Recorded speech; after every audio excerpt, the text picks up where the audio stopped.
saudara seiman, hidup dalam persatuan. Banding kepala harum, yang kejang hujan jubahnya turun. Bila saudara seiman, agar berkat-berkat dicurahkan, kehidupan untuk selamanya. Oh, betapa indahnya. Silakan duduk. See, isn't this better?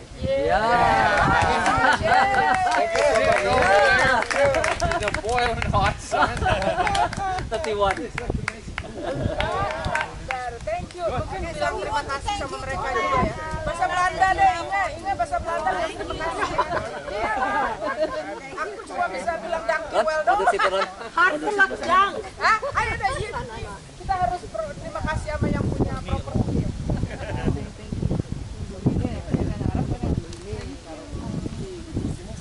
Leonard, on behalf of our church, we want to thank you for this place. You know, we can fellowship. I think this is a fourth time or fifth.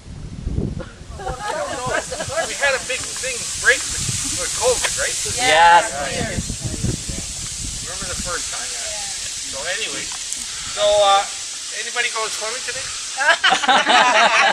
all we, maybe almost all want to swim. The water's warm. I was in there yesterday. The water is beautiful.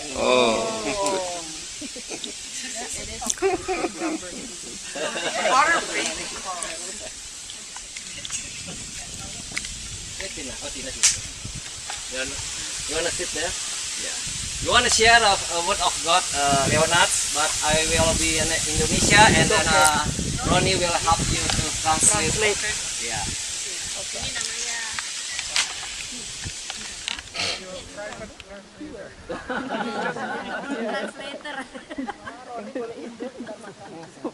I'll translate for you.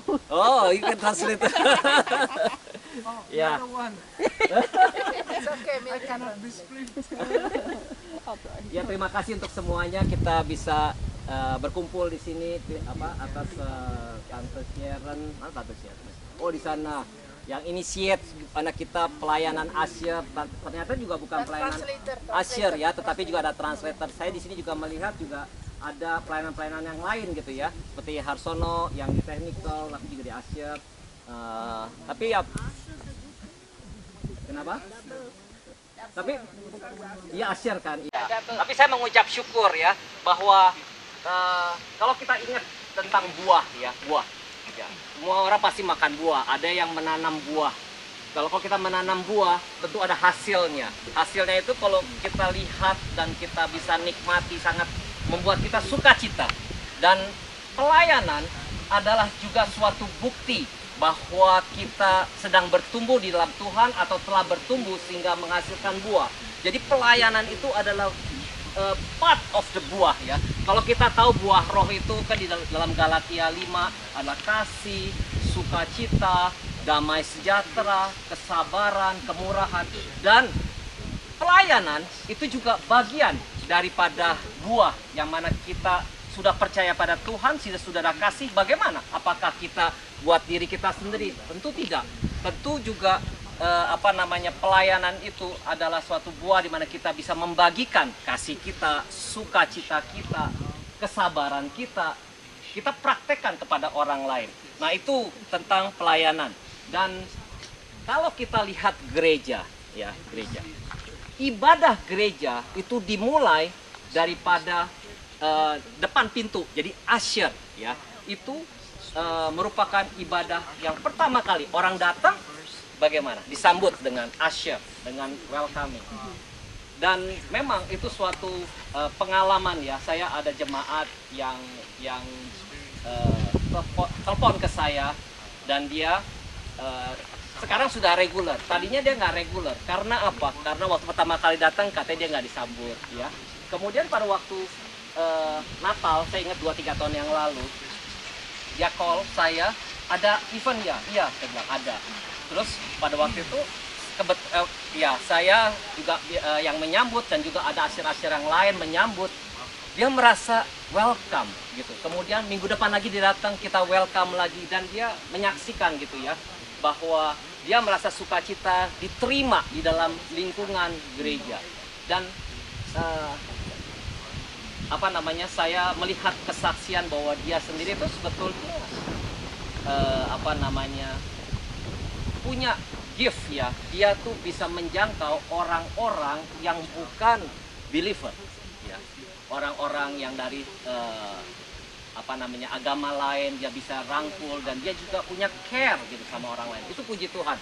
Jadi sekarang dia sudah reguler ke gereja, dan puji Tuhan. Itu karena apa? Karena dari jemaat kita yang welcoming. Itulah kunci. Kalau kita orang datang baru pertama kali datang, dicuekin ya, atau diabaikan, perasaannya gimana? Oh, saya nggak diterima nih di gereja ini, saya nggak diterima di dalam lingkungan ini.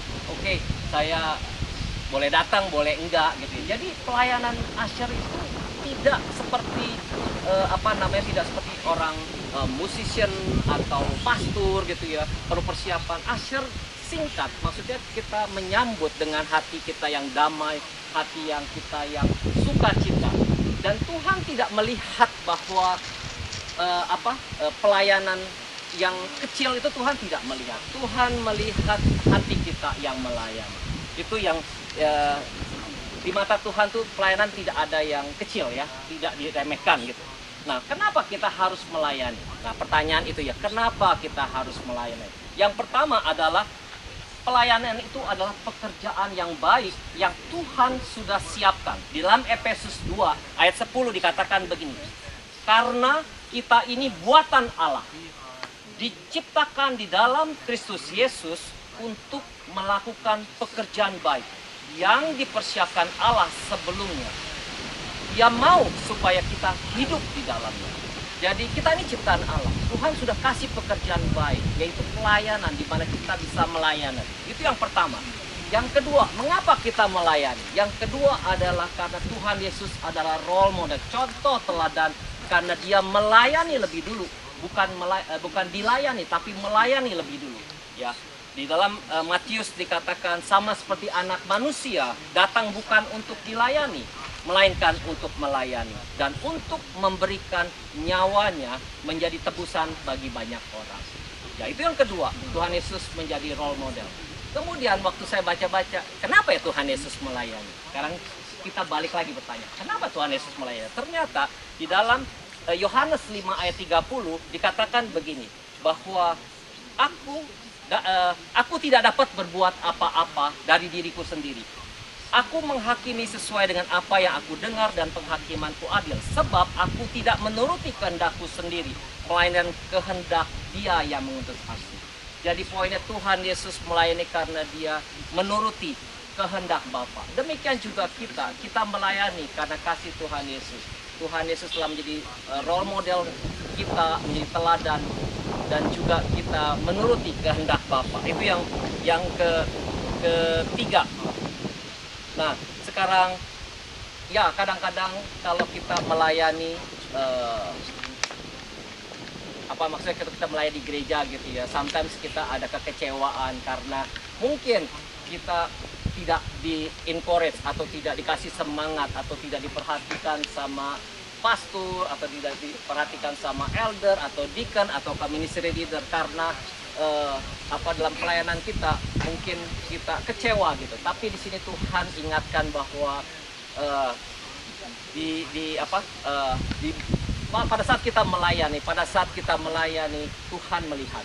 Ya, Tuhan melihat kita karena kita tidak melayani manusia, tapi kita melayani Tuhan. Ya.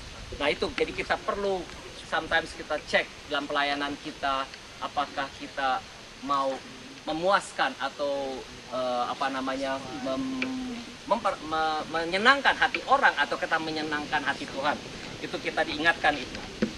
Nah, di Kolose 3 ayat 23 ini juga yang ayat firman Tuhan dikatakan begini. Apapun juga yang kamu perbuatlah dengan segenap hatimu seperti untuk Tuhan dan bukan untuk manusia. Pada waktu saya baca ini, saya renung-renungkan gitu ya. tentang perbuatlah dengan segenap hati, ya, dengan segenap hati. Itu kita sudah tahu kalau kita mau melayani kita perbuat dengan segenap hati. Tetapi ada kata-kata dikatakan begini tadi di dalam apapun juga yang kamu perbuat, apapun juga yang kamu perbuat. Pada waktu saya baca gitu, ternyata bahwa apa yang kita perbuat bukan hanya pelayanan, tetapi di dalam pekerjaan kita. Ya, pada waktu kita bekerja, mungkin kita kerja di company, kita kerja di pabrik, bisa di sini dikatakan perbuatlah dengan segenap hatimu untuk Tuhan dan bukan untuk manusia. Nah, itu kuncinya. Kadang-kadang oh ya, kalau kita pelayanan hanya di gereja. No, pelayanan itu ternyata bukan di gereja saja. Pelayanan itu luas sekali, bahkan di keluarga. Nah, tadi kita lihat di dalam Kolose 3. Halo Chandra. Ya. Kolose 3 ya, Kolose 3. Ternyata di Kolose 3 yang saya baca tadi itu perikopnya itu adalah tentang hubungan antara anggota rumah tangga. Jadi kalau kita baca ya, tadi kan dikatakan begini, apapun juga yang kamu perbuat, perbuatlah dengan segenap hatimu seperti untuk Tuhan dan bukan untuk manusia. Tapi kalau kita lihat di atasnya, ayat sebelumnya, dikatakan begini, hai istri, hai suami, hai anak-anak, hai bapak-bapak, itu hubungan keluarga. Nah, kemudian juga tentang bukan hanya keluarga, tapi juga di tempat kerja dikatakan hai hamba-hamba, hai tuan-tuan. Jadi setelah ayat 18, 19, 20, 21, 22 baru ayat 23, apapun juga yang kamu perbuat, perbuatlah dengan segenap hatimu seperti untuk Tuhan dan bukan untuk manusia. Jadi pelayanan itu bukan hanya di gereja, pelayanan itu di keluarga, pelayanan itu di tempat kerja. Kita bekerja. Sometimes ya betul kita dapat salary ya. Tapi di samping itu kita berbuat untuk Tuhan. Memang kadang-kadang menjengkelkan bos kita, coworker kita menjengkelkan. Masa kita melayani sih? Tapi disitulah Tuhan telah berfirman, apapun juga yang kamu perbuat, perbuatlah dengan segenap hatimu seperti untuk Tuhan dan bukan untuk manusia. Nah, itu yang tadi malam saya renungkan lagi gitu ya tentang ayat ini. Nah, kemudian yang selanjutnya tadi kenapa kita melayani. Kemudian yang kedua adalah Tuhan juga ingin kita setia dalam pelayanan. Setia dalam pelayanan seperti Tuhan Yesus juga setia, dia memberikan menanggung segala beban dosa kita sampai dia mati di kayu salib. Tuhan Yesus setia, dia tetap ini ya tetap dia setia dan menjalankan pelayanan dia. Nah, di dalam Yesaya 46 mungkin sudah pada banyak yang dengar dikatakan sampai masa tuamu aku tetap dia dan sampai masa putih rambutmu aku menggendong kamu. Aku telah melakukannya dan mau menanggung kamu terus. Aku mau memikul kamu dan menyelamatkan kamu. Coba di sini yang paling tua siapa? Pak Suryong atau siapa yang paling tua? Apa? Om paling tua ya? Apa Pak Suryong? Om berapa? 87. 87. Nah, Pak Suryong berapa? Pak Suryong berapa? Oh, belum. Nah, di firman Tuhan dikatakan bahwa sampai masa putih rambutmu aku menggendong kamu. Jadi 87 tahun Om digendong sama Tuhan.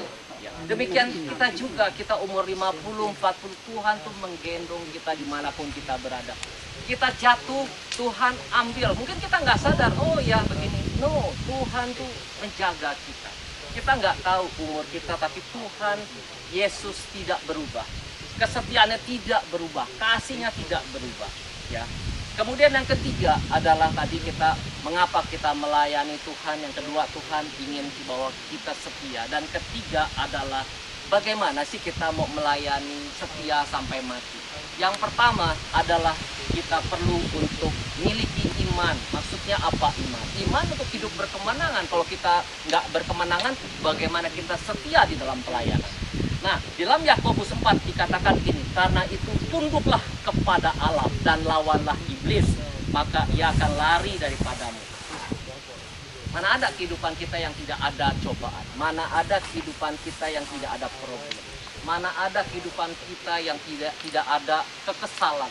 Tapi di sini firman Tuhan mengatakan tunduklah kepada Allah dan lawanlah iblis. Ya, kita tahu bahwa kalau kita tunduk kepada Allah artinya kita berjalan bersama dengan Tuhan dan kita taat ya. Tetapi dikatakan lawanlah iblis. Nah, ini kadang-kadang kita mungkin nggak sadar, kita mau tunduk tapi kita nggak ngelawan iblis. Nah, iblis perlu dilawan, iblis itu dapat dikalahkan kalau kita lawan.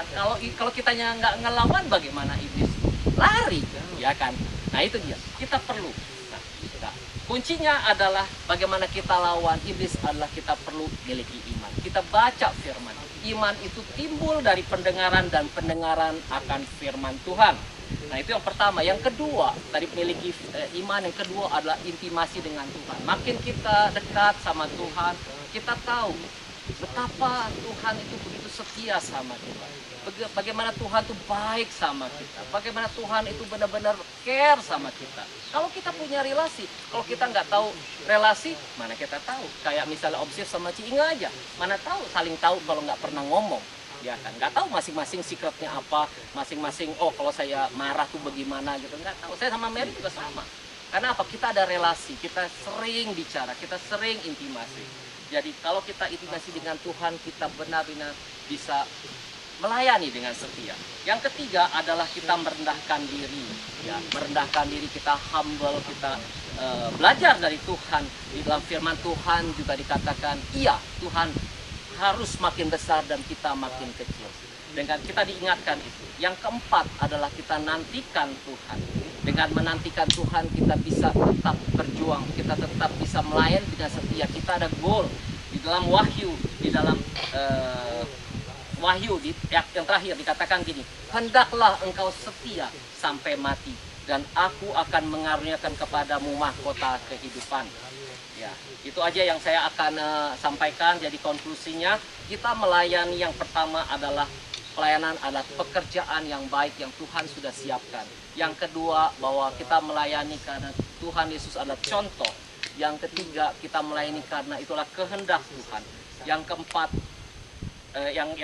poin kedua, Tuhan ingin kita melayani dengan setia. Karena Tuhan Yesus terlebih dahulu melayani kita. Yang ketiga, bagaimana strategi kita bisa melayani dengan setia? Yaitu yang pertama adalah kita memiliki iman. Yang kedua, kita intimasi dengan Tuhan. Yang ketiga adalah kita merendahkan diri. Yang keempat adalah menantikan Tuhan, kedatangan Tuhan. Mari kita berdoa. Bapak dalam surga, terima kasih bahwa kami boleh berkumpul di sini ya Tuhan, karena adalah atas anugerah Engkau. Terima kasih kalau kami diberi kesempatan, privilege ya Tuhan, untuk bisa melayani sesama kami Tuhan, baik di gereja maupun di tempat bekerja. Bapak, biarlah kami boleh setia Tuhan melayani Engkau Tuhan, sampai kedatangan Engkau Tuhan, sampai kami kembali ke rumah Engkau Tuhan. Bapak, berikan kami kekuatan ya Tuhan, karena tanpa Engkau kami tidak dapat berdiri Tuhan. Kami tidak dapat melayani Engkau dengan setia. Terima kasih Bapak atas firman-Mu yang mengingatkan kami Tuhan pada pagi hari ini Tuhan. Sehingga kami boleh menerima mana-Mu Tuhan, embun-Mu yang segar ya Tuhan. Terima kasih Bapak. Kami serahkan Tuhan fellowship ini hanya di dalam nama Tuhan Yesus kami berdoa. Amin. Ya itu aja. Terima kasih sebelumnya untuk mana saudara bisa melayani di gereja. Saya juga mengucap syukur, tanpa semua saya nggak bisa melayani sendirian. Terima kasih semuanya.